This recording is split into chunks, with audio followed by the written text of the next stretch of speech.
think his name's Theodore Chippendale, who was like a historical figure. And then they were like, yeah, you've probably heard of this guy, which you probably haven't. And then they went right into like the Chippendales. And I was like, I'm sitting there watching this with my kids going, oh, you know, it was like, oh, wow. And then finally they got to give you some history on Rescue Rangers. For me, I always liked Alvin and the Chipmunks. Way better than Chip and Dale. I liked the theme song, but the show would always bore me after a while. I would watch it and then eventually I'd be like, okay, enough's enough. Like, I get it. It's goofy. And tonight was one of those nights where we had a family movie night and my kids were like, let's watch this, let's watch that. And I was like, let's put on Chip and Dale and see what happens.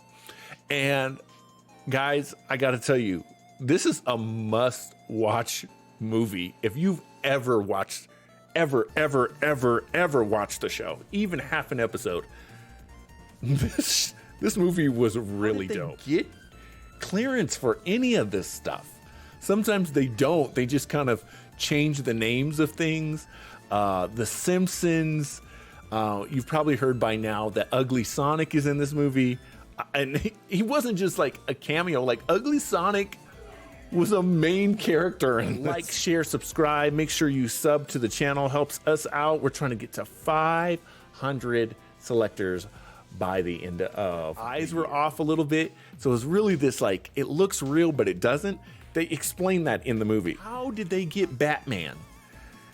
Batman makes an appearance in this movie. My wife hates E.T. E.T. is in this Seth movie. Is playing this uncanny villain, right? And then at one point in time, almost every animated character that he plays pops into the movie. Everything about this movie was hilarious. Even the reasoning for one of them being 2D and one of them being 3D, you know, basically selling out and going Hollywood. It just, and just to wrap all of this up, they even made fun of people like me who always said, I like Alvin and the Chipmunks better than Chip and Dale. It was perfect. Over here, a 3D character and a 2D character. There's Simpsons animations, there's Futurama, there's claymation, there's Muppets, there's everything, every animation style you could think of outside of maybe Into the Spider-Verse kind of look. You see everything. This is exactly how you take an old series and you bring it back and you bring it into the new. I would love a sequel. I would absolutely love a sequel. I'm going to give this movie an A. The only way it could have been better, like I said, is if they would have snuck in something from the Lego movie.